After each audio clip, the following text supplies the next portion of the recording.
Alors bonjour. Donc, on poursuit notre retraite d'automne. Nous avons commencé à voir dans le dernier enseignement comment peut se vivre notre relation avec Dieu, qui est une première relation essentielle dans nos vies. Nous avons regardé différentes formes de prière, prière de demande, prière d'action de grâce, de louange.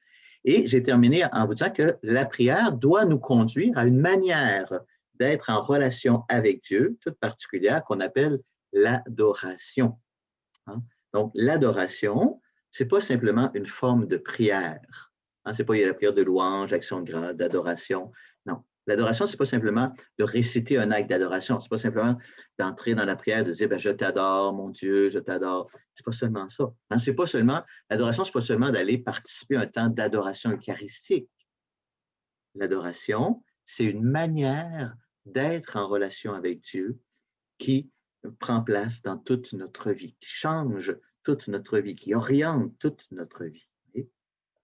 Et cette manière d'entrer en relation avec Dieu, qu'on appelle l'adoration, elle repose sur 4 convictions de foi intimement unies que vous connaissez. Dieu est Dieu, Dieu est le Créateur, premièrement.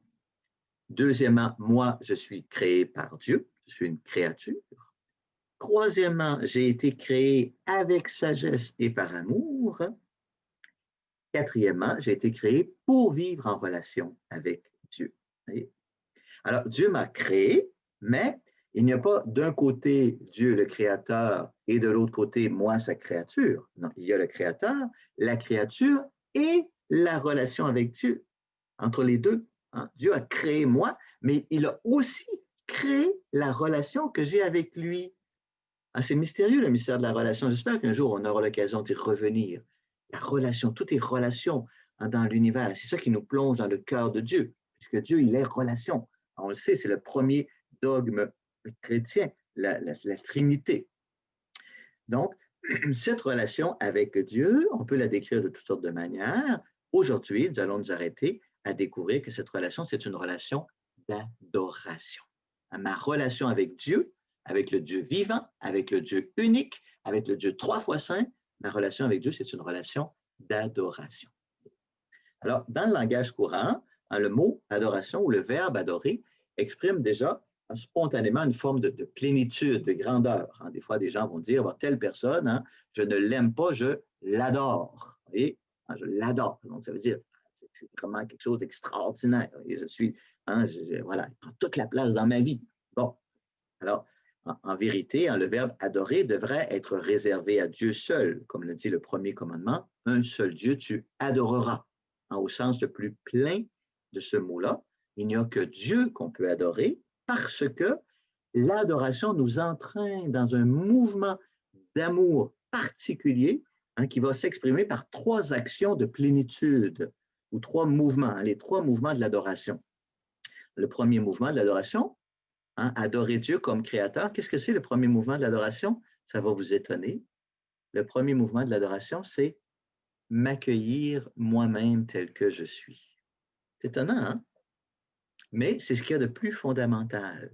Le premier mouvement de l'adoration, le premier mouvement de la foi qui ouvre à l'adoration, si je crois vraiment que Dieu m'a créé par amour, avec sagesse et par amour, alors je reconnais que je suis une merveille et je m'accueille comme tel, en tant que merveille. Non pas après une analyse de toutes mes qualités et mes défauts, quelle merveille que je suis parce que j'ai telle qualité, pas du tout.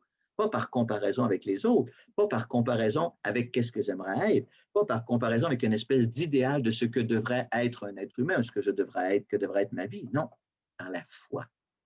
Je suis une merveille parce que je crois que j'ai été créé par Dieu, parce que j'ai été créé par Dieu avec sagesse et par amour. Et c'est pour cela que je m'accueille comme une merveille. C'est ce que dit le beau psaume 138, verset 14, que vous connaissez par cœur, merveille que je suis. La traduction liturgique dit ceci, je reconnais devant toi le prodige, l'être étonnant que je suis. Étonnantes sont tes œuvres, toute mon âme le sait. Et je reconnais le prodige que je suis. Je reconnais le prodige que sont toutes tes merveilles. Elles sont étonnantes et belles, toutes tes merveilles. Mon âme le sait. Profondément, je le sais, je le crois. je suis une merveille, toutes tes œuvres sont des merveilles, toutes les personnes autour de moi sont des merveilles parce qu'elles ont été créées par Dieu avec sagesse et par amour. Et c'est dans la foi. Donc, le premier mouvement de l'adoration, m'accueillir tel que je suis comme une merveille jaillie du cœur de Dieu. Deuxième mouvement de l'adoration, qu'est-ce que je fais avec ça? Avec la merveille que je suis, qu'est-ce que j'en fais? Deuxième mouvement de l'adoration, l'offrande. Je m'offre à Dieu, m'offrir à Dieu. Hein, l'adoration, c'est une offrande à Dieu, une offrande à son œuvre d'amour. Je m'offre parce que je crois que je fais partie de l'œuvre d'ensemble de la création, de cette œuvre de sagesse et d'amour, et je ne veux pas m'en retirer, je ne veux pas être à part, mais je veux demeurer, hein, dans cette œuvre d'amour qu'est la création. Alors avec joie, avec élan, je me livre, je m'offre à cette œuvre d'amour. Hein, c'est ce que dit Paul au chapitre 12 de la lettre aux Romains, le premier verset, c'est très beau. Hein? Paul qui dit ceci, « Je vous exhorte donc, mes frères, par la tendresse de Dieu, à lui présenter votre corps, votre personne tout entière, en sacrifice vivant, saint, capable de plaire à Dieu. C'est là pour vous la juste manière de lui rendre un culte. » Hein, vous irez relire cela. Ça, c'est la traduction liturgique. Je vous exhorte à lui présenter votre corps, à vous offrir tout entier, toute votre personne, en sacrifice vivant. C'est là le culte qui plaît à Dieu. Donc, le culte, hein, le véritable culte, la véritable adoration, ce n'est pas d'offrir quelque chose à Dieu, c'est de s'offrir nous-mêmes à Dieu. Hein? Et cela n'est possible que grâce au sacrifice de Jésus.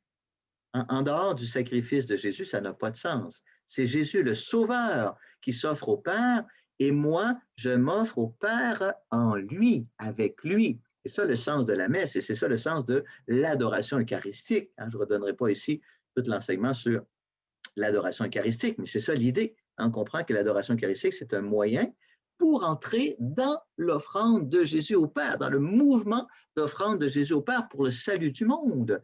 Et alors, on découvre que hein, ce mouvement d'adoration, cette relation d'adoration avec Dieu s'inscrit sur une relation filiale, la relation du Fils de Dieu, Jésus au Père. Hein, oui? Donc, c'est cette relation du Fils envers le Père qui m'entraîne dans la véritable adoration. C'est ce que Jésus enseigne, vous vous souvenez, à la Samaritaine, au chapitre 4 de Saint Jean. Hein, Jésus arrive à Samarie, il s'assoit au bord du puits, une Samaritaine vient, commence à échanger, et là, la Samaritaine lui dit, vous autres, les Juifs, là, vous dites qu'il faut aller à Jérusalem pour adorer Dieu. Nous, on adore ici sur la montagne du Garizim. Et qu'est-ce que Jésus lui répond? Crois-moi, femme, l'heure vient, c'est maintenant, puisque c'est en Jésus, hein, l'heure vient, c'est maintenant, où vous n'irez plus à Jérusalem, ni sur cette montagne pour adorer le Père. Les vrais adorateurs, c'est ceux qui adorent Dieu en esprit et en vérité. Dieu est esprit, et ceux qui l'adorent, c'est en esprit et en vérité qu'ils doivent l'adorer. En Jésus, on entre dans ce mouvement d'adoration, et ça nous entraîne au troisième mouvement de l'adoration. Quel est-il, le troisième mouvement de l'adoration? Après que j'accueille, je m'accueille, je m'offre au Père, je m'abandonne. C'est l'abandon. Le troisième, le mouvement ultime de l'adoration, c'est l'abandon. Pourquoi? Parce que dans l'offrande, il y a encore quelque chose d'actif. Hein, c'est moi. Je m'offre au Père. C'est comme si il y a encore quelque chose que je possède. Moi, je m'accueille, je me possède et je m'offre au Père. Et dans l'abandon, il y a un saut dans le vide complet, un dépouillement complet de moi-même, un renoncement total à moi-même. En fait, ce n'est pas un saut dans le vide, parce que c'est un saut en Jésus. On ne saute pas dans le vide, on saute en Jésus. Mais dans l'abandon, je reconnais que je ne m'appartiens pas. À chaque instant, je reçois la vie du Père éternel. À chaque instant, dans un éternel mouvement d'amour créateur. Je m'abandonne et je me reçois. Oui, à chaque instant. Jamais je ne me possède. Et c'est pourquoi ma vie ne peut pas se corrompre. Hein, l'eau, elle se corrompt quand est-ce? Quand on la garde. On prend l'eau et on la garde et là, l'eau stagnante, elle va se corrompre. Oui? Hein, ma vie, c'est comme ça, même chose. Ma vie se corrompt quand je la garde. Mais elle ne peut pas se corrompre si je l'offre. L'eau qui coule de source, elle ne se corrompt jamais. Donc, si à chaque instant, je reçois ma vie du Père et j'abandonne ma vie au Père, ma vie, elle est toujours neuve, elle est toujours pure. Vous voyez, c'est l'éternel mouvement d'amour. Alors, voilà. Donc, je vous invite aujourd'hui à expérimenter cela et chaque jour à vous entraîner, entrer dans ce mouvement, ce triple mouvement d'adoration. Je m'accueille comme une merveille parce que ma vie vient du Père. Vous voyez? Ensuite, je m'offre au Père, j'offre ma vie au Père parce que je veux entrer dans le plan d'amour du Père pour l'ensemble de sa création. Et en m'offrant, je m'abandonne entièrement. Je ne garde rien pour moi-même pour pouvoir me recevoir pleinement à chaque instant du Père. Oui. Alors, on entre dans ce mouvement et dans le prochain enseignement, on ira encore un petit peu plus loin dans cette relation d'adoration, cette relation filiale d'amour avec Dieu, notre Père. Alors, je vous accompagne et je vous bénis au nom du Père, du Fils et du Saint-Esprit.